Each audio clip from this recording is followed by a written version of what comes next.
Hello students, welcome back to my YouTube channel. तो आज के इस लेक्चर में हम, जैसे हमने पिछले लेक्चर में देखा था एरर बेस्ड या percentage error based numerical problem, वैसे ही हम और क्वेश्चन आज सॉल्व करेंगे आज के इस लेक्चर में। और सारे क्वेश्चन बहुत ही इंपॉर्टेंट है, क्योंकि 2-3 बार से मैंने ये एनालाइज किया है पेपर देख के कि बार बार परसेंटेज एरर से क्वेश्चन पूछे जा रहे हैं। तो एक परसेंटेज एरर पे मैं एक और क्वेश्चन लेके आई हूँ, तो इसे ध्यान से देखिएगा। क्वेश्चन क्या बोल रहा है, a potential difference of V equals to 100 plus minus 4 volt is applied across a resistance and current I equals to 5 plus minus 0.2 ampere flows through it. Calculate the percentage error in R। मतलब विभवांतर की value दी है 100 plus minus 4 volt और current दिया हुआ है, और बोल रहा है कि अगर R क्या है, V अपॉन I है, तो R में परसेंटेज एरर कैलकुलेट करना है। तो परसेंटेज एरर निकालने के लिए पिछले लेक्चर में भी जैसे मैंने डिस्कस किया था कि सबसे पहले हमें रिलेटिव एरर यानी कि आपेक्षिक त्रुटि फाइंड आउट करनी पड़ती है। तो ओम्स लॉ जैसे हमने पढ़ा है, V equals to I R होता है, तो R से यहाँ वैल्यू क्या आ जाएगी, V अपॉन आई। अब ये दोनों V अपॉन आई में है, ये चीजें कैसी है, V अपॉन आई, मतलब ये जो R है वो V और I के रेशियो से मिलकर बन रहा है। और जब भी कोई क्वांटिटी रेशियो से मिलकर बनती है तो उसमें मैक्सिमम पॉसिबल एरर कितना होता है।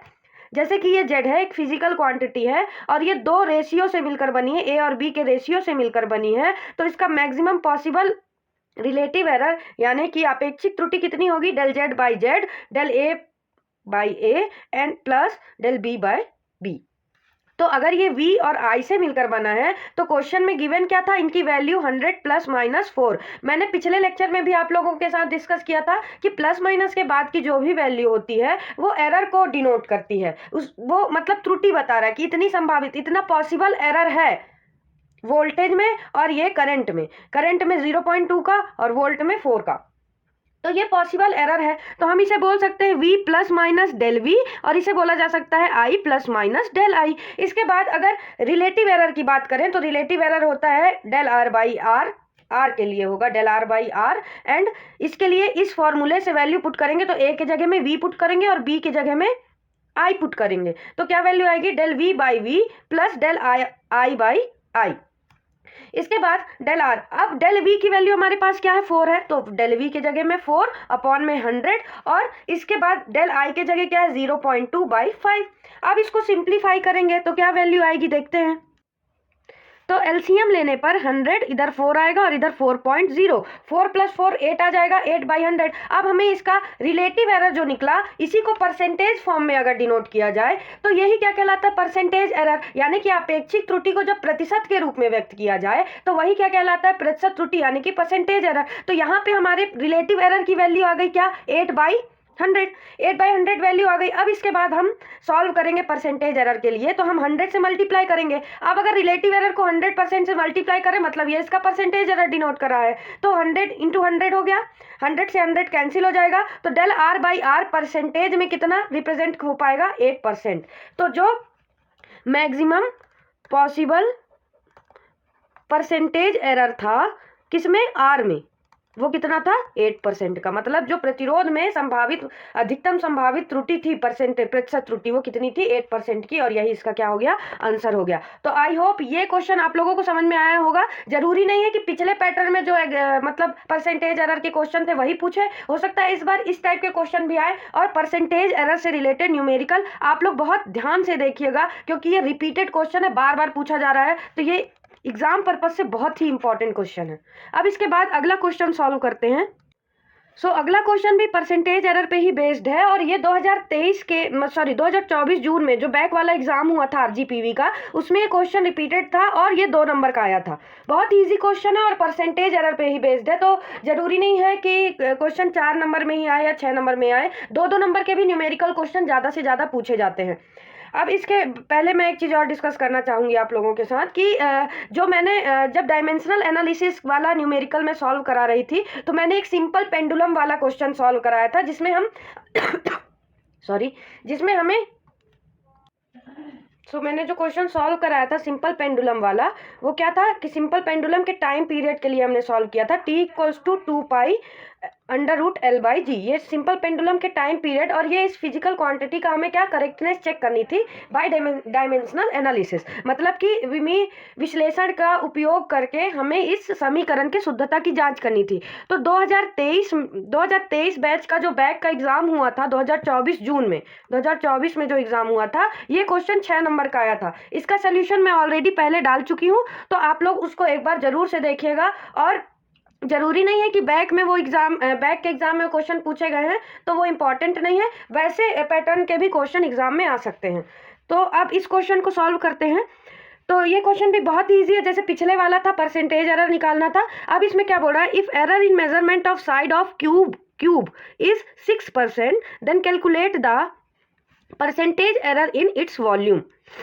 तो हमें क्या निकालना है कि एक क्यूब है, उसके साइड में एरर, जो उसकी भुजाओं में त्रुटि दी हुई है, वो कितनी है, 6% की है। तो बोल रहा है कि अगर इसका आयतन निकाला जाए, इस क्यूब का वॉल्यूम निकाला जाए, तो उसमें कितना परसेंटेज एरर आएगा, उसमें मैक्सिमम परसेंटेज एरर क्या होगा, वो हमें फाइंड आउट करना है। तो सबसे पहले जो गिवन वैल्यू है वो क्या है कि measurement of side of cube, error कितना है, 6% का, तो इधर हम लिखेंगे घन की भुजा में त्रुटि कितनी है, 6%, error in measurement of side 6% का है। अब हमको पता है कि क्यूब की जो साइड है हम उसे किससे रिप्रेजेंट करते हैं, ए से, तो क्यूब का जो वॉल्यूम होगा वो क्या होगा, उसका फॉर्मूला होता है ए क्यूब।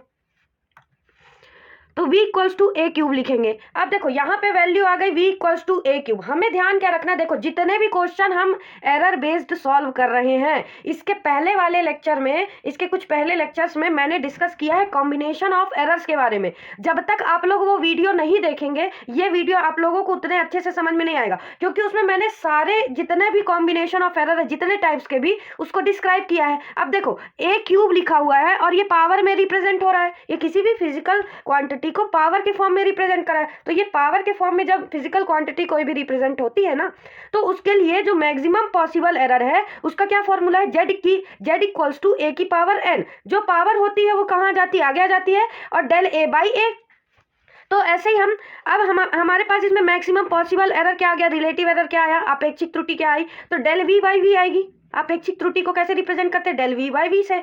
इसके बाद देखो अगर यहाँ वॉल्यूम की बात हो रही है तो relative error del V by V हो जाएगा। अगर लेंथ की बात होगी तो relative error del L by L हो जाएगा। अगर किसी भी चीज जैसे एरिया की बात हुई तो डेल ए बाई ए हो जाएगा। अब यहाँ वॉल्यूम की बात हो रही है तो अगर रिलेटिव एरर अपेक्षित त्रुटि की बात हो तो डेल वी बाई वी हो जाएगा। ठीक है, तो अब यहाँ पे n की जगह में हम, क्योंकि n की जगह में इधर 3 दिया हुआ है, तो n की जगह में यहाँ क्या पुट करेंगे, 3 पुट करेंगे। अब a हमारे पास साइड है, तो रिलेटिव एरर a के लिए क्या आएगा, डेल ए बाई ए। जैसे मैंने यहाँ बताया, जो भी क्वांटिटी होगी उसके अपॉन में वो जो फिजिकल क्वांटिटी की वैल्यू होगी और ऊपर जो मेजर्ड वैल्यू होगी, जितना एरर फाइंड आउट हो रहा होगा उतनी वैल्यू लिखते हैं। तो इसमें क्या लिखेंगे, डेल ए बाई ए। ठीक, डेल ए बाई ए की वैल्यू हमें दिया हुआ है 6%। कितना दिया है, 6%। कुछ नहीं करना, बस डेल ए बाई ए मतलब क्या है ये कि कितना एरर डिटेक्ट हो रहा है साइड में, हमें वो लिखना है। तो 6% का एरर डिटेक्ट हो रहा है, 3 के साथ मल्टीप्लाई कर देंगे तो क्या आ जाएगा, डेल वी बाई वी की वैल्यू क्या आ जाएगी, 18%। मतलब अगर किसी क्यूब के साइड का मेजरमेंट लेते हुए उसमें एरर कितना डिटेक्ट हो रहा है, 6%, तो उसके वॉल्यूम में कितना एरर आ जाएगा, 18% का एरर आ जाएगा। क्या आ जाएगा, 18% का एरर आ जाएगा। तो ये सारे क्वेश्चंस बहुत ही सिंपल है, लेकिन बस हमें इसमें एक चीज याद रखनी है कि ये कौन से पैटर्न का क्वेश्चन है, इसमें कॉम्बिनेशन ऑफ एरर का कौन सा फॉर्मूला लगेगा, त्रुटियों के संयोजन से कौन सा फॉर्मूला इसमें फिट होगा, बस हमें ये देखना है। बाकी वैल्यू क्वेश्चन में दी हुई है, आपको उस फॉर्मूले में वैल्यू को पुट कर देना है और कुछ भी नहीं करना है, एक्स्ट्रा और कुछ भी नहीं करना है। तो ये सारे क्वेश्चन बहुत ही इजी है। और सबसे अच्छी बात ये होती है न्यूमेरिकल क्वेश्चन में कि आप थ्योरी में पूरे मार्क्स नहीं मिल सकते आपको, लेकिन न्यूमेरिकल ऐसे क्वेश्चन होते हैं कि जैसे ये 2 नंबर का क्वेश्चन है, आपको पूरे 2 नंबर मिलेंगे अगर आपका आंसर आ जाता है। तो अगर आपने सही तरीके से सॉल्व किया है तो 4 नंबर का क्वेश्चन आपको पूरे 4 नंबर मिलेंगे, 6 नंबर का क्वेश्चन आपको पूरे 6 नंबर मिलेंगे। लेकिन जब थ्योरी की बात आती है ना, तो 6 नंबर पूरे नहीं मिलते, चाहे आप कितने भी परफेक्शन के साथ लिखो, पर थ्योरी में नंबर कटते ही कटते हैं। तो आपके पास एक बहुत अच्छा चांस है कि आप न्यूमेरिकल के थ्रू अच्छा स्कोर कर सकते हैं। अब अगले क्वेश्चन पे चलते हैं। यहाँ अगला क्वेश्चन मैंने एक लिया है, ये भी परसेंटेज एरर पे ही बेस्ड है। देखो यहाँ मैंने परसेंटेज एरर पे कम से कम 3 से 4 क्वेश्चन सॉल्व करा दिए हैं, अलग अलग फॉर्मूले बेस्ड, अलग अलग फॉर्मूले पे बेस्ड। जरूरी नहीं है कि एक बार वॉल्यूम में आ गया तो वॉल्यूम में ही आएगा, डेंसिटी में आ गया तो डेंसिटी में ही आएगा, है ना। तो हर फॉर्मूले, अलग अलग फॉर्मूले पे बेस्ड मैंने क्वेश्चन कराया है यहाँ, ताकि जैसे कि कॉम्बिनेशन ऑफ एरर कहीं डिवीजन वाला लग रहा है, कहीं प्रोडक्ट वाला लग रहा है, कहीं पावर्स वाले लग रहे हैं, तो सारे अलग अलग फॉर्मूले बेस्ड मैंने यहाँ क्वेश्चन लिए हैं, ताकि आप लोगों की प्रैक्टिस अच्छी हो और आप लोग अच्छा स्कोर कर पाए। आप लोगों को कुछ नहीं करना, बस इस लेक्चर को देख के प्रैक्टिस करनी है। अगर रेगुलर आप ये लेक्चर देख रहे हैं और प्रैक्टिस कर रहे हैं तो 100% है कि आप अच्छे नंबर स्कोर करेंगे। अगर आप कॉन्सेप्ट समझ पा रहे हैं तो 100% श्योरिटी है कि आप अच्छे नंबर स्कोर करेंगे। लेकिन यह है कि मेरे साथ साथ आप लोगों को भी मेहनत करनी पड़ेगी, ठीक है। तो ये क्वेश्चन चलते हैं। क्या है, लकड़ी के एक आयताकार गुटके को की निम्न बीमाएं, there are following dimensions of rectangular wooden box. तो क्या दिया हुआ है, लेंथ दी हुई है इसकी 11.23 प्लस माइनस 0.01 सेंटीमीटर, ब्रेथ दी हुई है 7.46 प्लस माइनस 0.02 सेंटीमीटर, और हाइट क्या दी हुई है 3.69 प्लस माइनस 0.02 सेंटीमीटर दिया हुआ है। अब क्या बोल रहा है कि इसके वॉल्यूम में क्या निकालना है, हमें परसेंटेज एरर निकालना है कि इसके वॉल्यूम का परसेंटेज एरर क्या होगा। तो लेंथ के लिए दिया हुआ है, तो हम लेंथ के लिए, अब देखो लेंथ की वैल्यू दी हुई है, मैंने इसके पहले लेक्चर में, इसके पहले क्वेश्चन में भी डिस्कस किया आप लोगों से कि ये क्या रहती है, ये तो लेंथ फिजिकल क्वांटिटी उसकी वैल्यू होगी, और प्लस माइनस के बाद जो वैल्यू दी है वो डेल एल की वैल्यू हो जाएगी।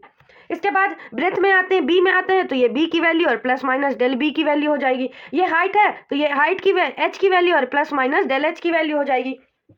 अब ऐसी क्वेश्चन सॉल्व करना। अब वॉल्यूम के लिए आते हैं, वॉल्यूम सबको पता है, रेक्टेंगुलर उसका बॉक्स का वॉल्यूम क्या होगा, L B H, length into breadth into height, सबको पता होगी ये चीजें। तो एल बी एच का फॉर्मूला लगेगा। लेकिन अब देखो इसमें प्रोडक्ट लग रहा है, तीनों फिजिकल क्वांटिटी के बीच में क्या हो रहा है, प्रोडक्ट हो रहा है। तो अब इसमें कौन सा फॉर्मूला लगेगा, तो हमने पढ़ा था कि जब कोई भी फिजिकल क्वांटिटी किसी दो फिजिकल क्वांटिटी के प्रोडक्ट से होकर बनती है तो उसमें मैक्सिमम पॉसिबल रिलेटिव एरर क्या होगा, मैक्सिमम पॉसिबल आपेक्षिक त्रुटि है वो क्या होगी, तो del Z by Z, del A by A plus del B by B plus del C by C होगी। अब इसके बाद वॉल्यूम में आ जाते हैं इसके, तो वॉल्यूम में आते हैं तो क्या होगा, देखो वॉल्यूम के लिए अब हमें कुछ नहीं करना है, ए के जगह में एल, बी के जगह में बी, और एच के सी के जगह में एच पुट कर देना है। तो ये हमने ऐसा फॉर्मूला कर लिया, del L by L plus del B by D B N plus del H by H. अब इसमें वैल्यू पुट कर देते हैं इनकी, तो एल के जगह, डेल एल के जगह में 0.01 लिखेंगे, एल के जगह में लिखेंगे, तो सारे उसमें हम सारे फॉर्मूले में हम वैल्यू पुट कर लेते हैं।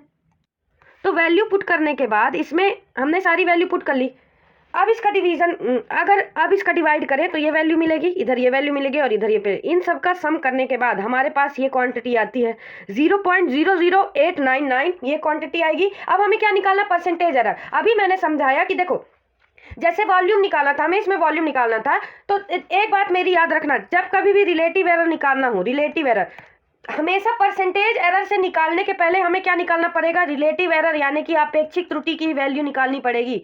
आपेक्षिक त्रुटि, जब तक आपेक्षिक त्रुटि नहीं निकालोगे परसेंटेज एरर यानी कि प्रतिशत त्रुटि नहीं निकलेगी। क्यों, क्योंकि ये परसेंटेज एरर का एक पहले का स्टेप है। हमने परसेंटेज एरर में क्या पढ़ा कि जब रिलेटिव एरर को परसेंटेज के फॉर्म में डिनोट किया जाता है तो वही परसेंटेज एरर होगा। तो रिलेटिव एरर को कैसे रिप्रेजेंट करेंगे, जैसे क्वेश्चन में हमें यह पढ़ना है कि हमें किस क्वांटिटी के लिए परसेंटेज एरर निकालना है। तो जैसे हम देखेंगे कि इसमें वॉल्यूम के लिए परसेंटेज, कुछ नहीं करना, आंख बंद करके डेल वी बाई वी लिख दोगे, बस कुछ नहीं करना। ये वॉल्यूम के लिए था। अगर अगला क्वेश्चन आता है कि लेंथ में तुम्हें परसेंटेज एरर निकालना है तो कुछ नहीं करना, डेल एल बाई एल लिख देना। परसेंटेज एरर के लिए 100 से मल्टीप्लाई कर देना है, बस और कुछ नहीं।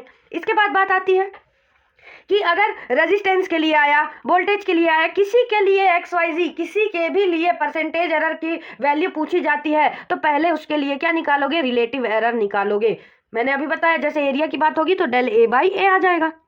किसी भी तरह की कोई भी क्वांटिटी होगी, हमें रिलेटिव एरर निकालने के लिए ऊपर डेल वाली वैल्यू लिखनी है, नीचे होल वैल्यू लिख देनी है, जो प्योर वैल्यू होगी, ट्रू वैल्यू होगी वो लिख देनी है, और परसेंटेज एरर की बात आएगी तो 100 से मल्टीप्लाई करना है। तो देखो मैंने यहाँ वही किया है, डेल वी बाई वी की वैल्यू आई, इसे अब परसेंटेज एरर निकालना था तो किससे मल्टीप्लाई कर दिया गया, ये रिलेटिव एरर हमारे पास निकल के आया था क्या, 0.00899 ये वैल्यू आई थी। लेकिन जब हमें किस में निकालना था, परसेंटेज एरर में, हमने इस नंबर को किससे मल्टीप्लाई किया, इस फ्रैक्शन को 100 से मल्टीप्लाई किया, तो हमारे पास परसेंटेज एरर क्या निकल के आया, 0.899। अगर हम इसे हम इसे एक डिजिट के सिग्निफिकेंट फिगर में लिखना चाहें तो 0.8% का एरर इसमें डिटेक्ट हुआ इसके वॉल्यूम में। ठीक है, तो आई होप आज के इस लेक्चर में मैंने 3 न्यूमेरिकल आप लोगों के साथ डिस्कस किया, सॉल्व किया, तो आप लोगों को कॉन्सेप्ट क्लियर हुआ होगा ये परसेंटेज एरर वाला। अगर आप लोगों को इससे रिलेटेड कोई भी समस्या हो रही हो, कोई भी प्रॉब्लम हो रही हो सॉल्व करने में, तो आप मुझे कमेंट बॉक्स पे कमेंट करके पूछ सकते हैं। किसी भी तरह की कोई समस्या होगी, मैं उससे रिलेटेड एक और नया वीडियो बनाऊंगी इस क्वेश्चन से रिलेटेड। आप लोगों का बेसिक कॉन्सेप्ट क्लियर करना है मुझे, तो उसके लिए आप लोगों को कोई भी समस्या, कोई भी दिक्कत हो किसी भी तरीके की इस यूनिट में, तो आप लोग मुझसे पूछ सकते हैं। मिलते हैं अगले वीडियो में अगले क्वेश्चन के साथ, तब तक के लिए बाय बाय, गुड नाइट।